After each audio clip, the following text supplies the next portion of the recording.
तो आज हम देखने जा रहे हैं सर्वात्म स्नपनम।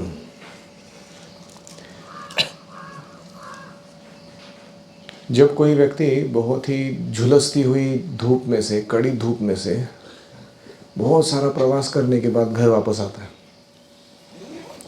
पसीने से लथपथ, बदबूदार शरीर, जाके कहीं ठंडे पानी से स्नान करता है, टेक्स अ शॉवर, और पूरा शरीर को मार्जन करके अच्छे से साफ कर देता है।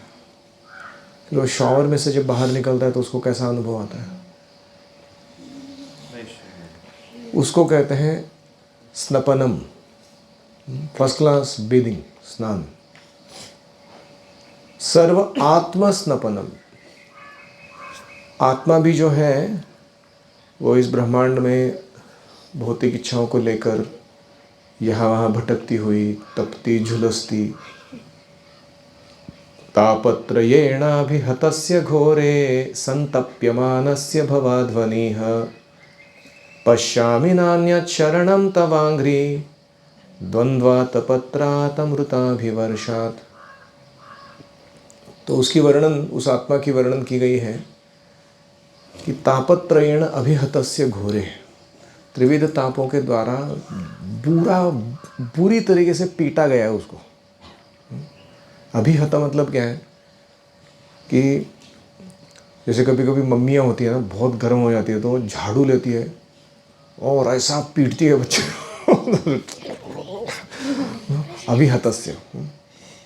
ऐसे ही दुर्गा देवी जो है वो परेशान हो गई है इन जीवों से, जो सुन ही नहीं रहे भगवान की बात, मान ही नहीं रहे क्या करना है, कैसे करना है। वो पकड़ के अच्छे से धुलाई कर रही है। त्रिशूल मतलब क्या है दुर्गा देवी के हाथ का? तीन प्रकार के ताप, आध्यात्मिक, अधिभौतिक, अधिदैविक। तापत्रयेण, ये तीन तापों से अभिहतस्य दुर्गा देवी ने अच्छा पिटाई किया है। संतप्यमानस्य, और उसके कारण हर जीव का अस्तित्व कैसा हो गया है? संतप्त हो गया है। पश्यामि न अन्यत् शरणम, ऐसी परिस्थिति में दूसरा कोई शरण में नहीं देख पा रहा हूँ। द्वंद्व आतपत्रात्, इन द्वंद्वों से बचाने वाली छतरी के रूप में, और अमृताभिवर्षात्, कोई ऐसी छतरी जो ना केवल बाहर की ताप से, उष्णता से बचाए, लेकिन अंदर ही अंदर ड्रिजल करे थोड़ा नेक्टर या शॉवर, तो कैसा रहेगा? द्वंद्व आतपत्रात् अमृताभिवर्षात्। तो भगवान के चरण कमल कैसे हैं? ये द्वंद्वों से बचाने वाले छतरी के समान है, और वो छतरी अंदर ही अंदर क्या करती है? नेक्टर ड्रिजल करती है। कौन सी छतरी? भगवान के चरणों की छतरी। हाँ, करेक्ट। सब लोग विचार कर रहे छतरी हम छतरी की बात नहीं कर रहे, ये उपमा है, हम भगवान के चरण कमलों की बात कर रहे। तो ऐसा ही अनुभव साधक को आता है जब वो हरि नाम अच्छे से लेता है। Every day after finishing 16 rounds one should feel like that, वाह व्हाट अ वंडरफुल क्लेंजिंग कितना अच्छा आज का सफाई का काम रहा। तो सर्व आत्मस्नपनम, आत्मा के ऊपर जितने भी आवरण, अनर्थ, अविद्या के लेप चढ़े हुए और जितनी गंदगी उठा के लाया है वो, कुतस्त्वा कश्मलमिदम, भगवान बोल रहे हैं ना, कहाँ से गंद उठा के लाया है तू अर्जुन? विषमे समुपस्थितम, वो भी इस युद्ध की घड़ी में। घर में आराम से बैठा था, थोड़ा गंद उठा लिया, प्रॉब्लम नहीं है। युद्ध के बीच में जहाँ निर्णायक कुछ करना है अभी, उस समय गड़बड़ चल रहा है चित्त में। अनार्यजुष्टम, अस्वर्ग्यम, अकीर्तिकरम। तो वो कलमश कैसा है हृदय में आया हुआ? It's not befitting an Aryan जो वेदों को फॉलो करने वाला है।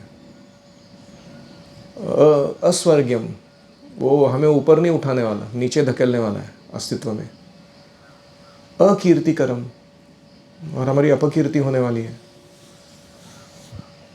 तो इसलिए हरिनाम जो है वो इस कश्मल को या कलमश को या इस त्रिविध तापों के झुलसने वाले अस्तित्व को पूर्ण रूपेण स्वच्छ कर देता है, पूर्ण रूपेण शांत कर देता है, और उस व्यक्ति को ऐसा लगता है मानो वो एक फ्रेश बात लेके बाहर निकला। चेतना का बात, शरीर का स्नान तो समझ में आता है ना सबको, लेकिन ये साउंड थेरेपी है। हरे कृष्ण कृष्ण कृष्ण हरे हरे, हरे राम राम राम हरे हरे। ये साउंड जितना अच्छे से कोई सुनेगा, उसका चित्त जो है वो सारे कल्मशों से धुल जाएगा। जैसे आजकल वो गहरे से गहरे दागों को धो निकाले, क्या सर्फ एक्सेल, क्या टाइड, जो भी। तो ऐसे ही इतने कुसंस्कारों के गहरे दाग चित्त में बैठे हुए हैं, उसको धो निकालने के लिए कोई प्यूरिफाइंग एजेंट इतना पावरफुल नहीं है जितना भगवान का हरिनाम है। मधुरम मधुरेभ्योऽपि मंगलेभ्योऽपि मंगलम, पावनं पावनेभ्योऽपि हरेर्नामैव केवलम। सो जितने सारे मधुर चीज़ें हैं उनमें सबसे मधुर, जितनी मंगलकारी चीज़ें हैं उनमें सबसे मंगलकारी, जितने कोई पावन करने वाली चीज़ें हैं उनमें सबसे पावनकारी हरेर नामैव केवलम। और इसीलिए 16 माला होने के बाद जिस दिन हमको लगता है कि बस 16, why not 17, why not 20, why not 24, why not 64, उस दिन अच्छा जप हुआ है ऐसे समझ लो। क्या क्राइटेरिया है अच्छा जप का? कि 16 वाला ख़त्म होने के बाद ऐसा लगता है कि अरे बस 16 ही, वाई नॉट मोर, तो उस दिन का जप बहुत अच्छा रहा आपका। दूसरा अर्थ होता है स्नपनम का, when someone becomes not only cleansed but also having taken an immersion comes out in a स्वरूप स्थिति। जैसे शिवजी को रासलीला में भाग लेना था, तो वो गए वृंदावन में और गोपियों को बहुत प्रार्थना किए। तो गोपियों ने कहा कि यहाँ ये सरोवर है, कौन सा सरोवर था वो? शायद मानस सरोवर था। हाँ, तो उन्होंने स्नान दिया शिव जी ने, फिर उसमें से जो बाहर निकले तो गोपीश्वर बने थे।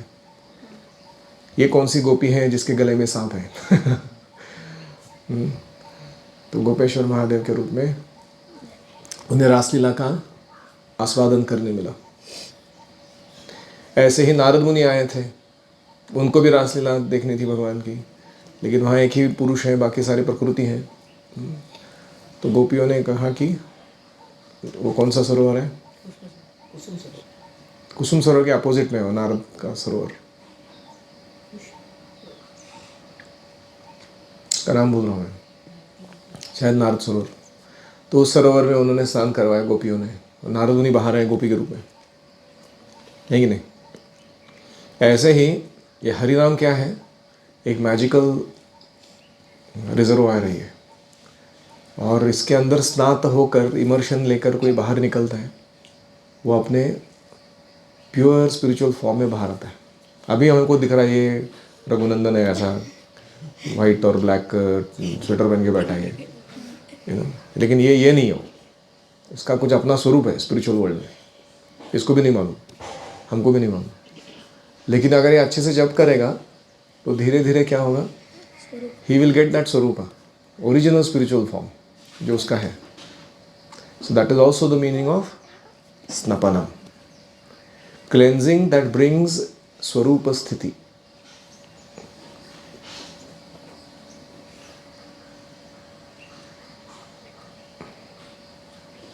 What is the definition of Swarupa? स्वरूपेण व्यवस्थिति ही, प्रभुपाद बार बार कोट करता हूँ। स्वरूप यानी कि हमारा ओरिजिनल स्पिरिचुअल फॉर्म। तो चैतन्य महाप्रभु कह रहे हैं कि 7 बेनिफिट्स हैं चैंटिंग के।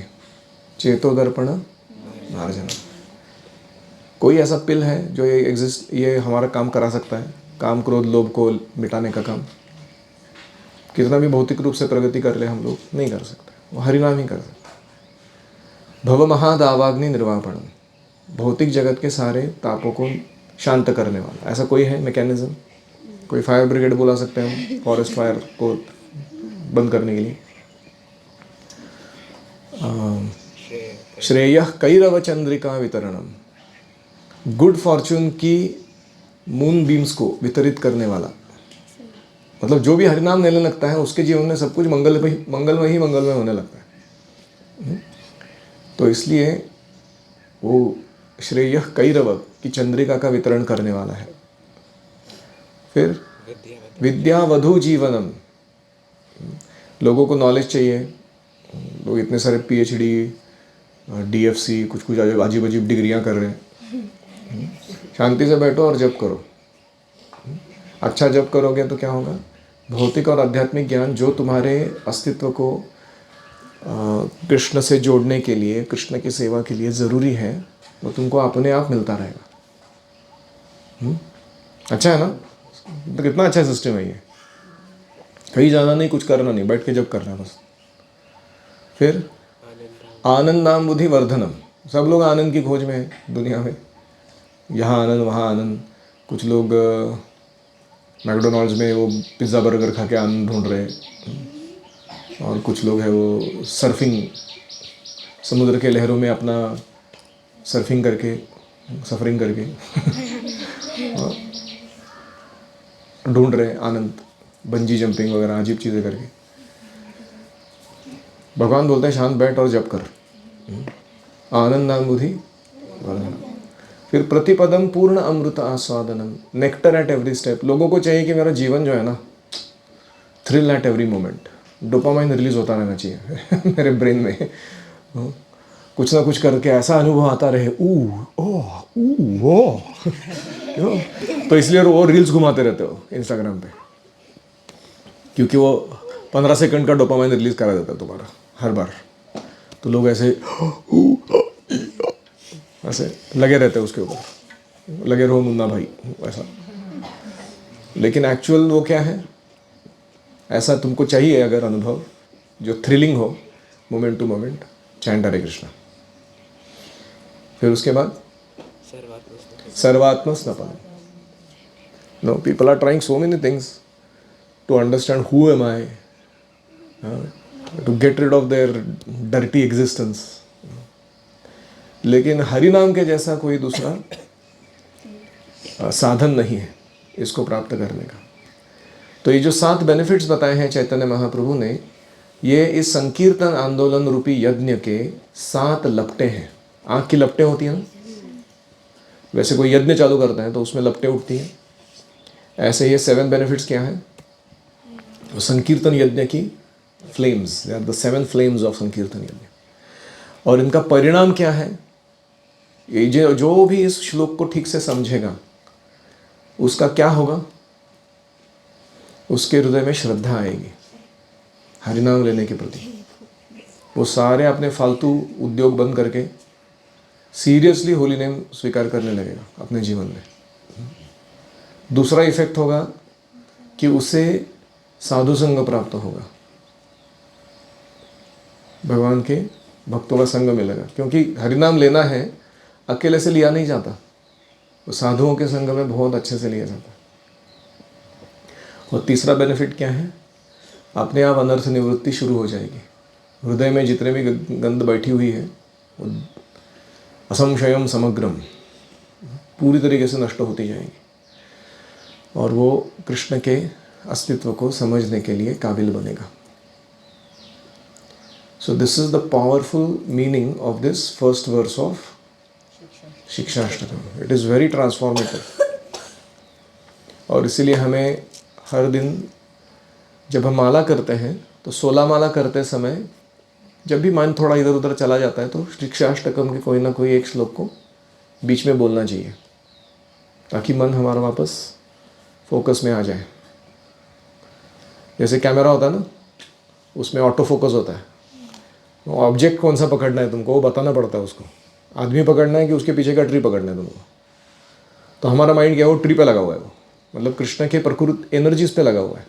हमको उसको कृष्ण पे टिक करके बताना पड़ता है कि ये वो एनर्जी नहीं, वो एनर्जेटिक को पकड़ना है. सो देन वो ऑटो फोकस कहाँ चला जाता है माइंड का? कृष्ण के ऊपर. वीर भैया को ये उदाहरण सबसे अच्छे से समझ में आएगा क्योंकि वो वीडियो शूटिंग करता रहता है. सो ऑटो फोकस में capturing the object is most important. नहीं तो तुम्हारा पूरा वीडियो रिकॉर्डिंग हो गया और बाद में तुमने देखा कि तुम ट्री देख रहे हो, मतलब वो आदमी ऐसा धुंधला दिख रहा है, ब्लर हो गया वो. तो ऐसे ही जपा में क्या हो जाता है, हमारा पूरा जपा 16 माला हो जाता है, लेकिन किधर फोकस किया? कृष्णा की एनर्जीज पे. किस पे करना था? कृष्णा पे. हाँ. तो इसलिए हमारा एंड रिजल्ट में जो फिल्म निकलेगा, मृत्यु का टाइम वो फिल्म दिखाया जाएगा हमको कि तुमने क्या फिल्म बनाया पूरा सारा जिंदगी भर बैठ के. तो ब्लर फिल्म नहीं निकलना चाहिए, वो बहुत फोकस्ड फिल्म निकलना चाहिए. So that's why chanting nicely is very important. Shri Chaitanya Shikshashtakam की जय. Hare Krishna. Thank you for watching.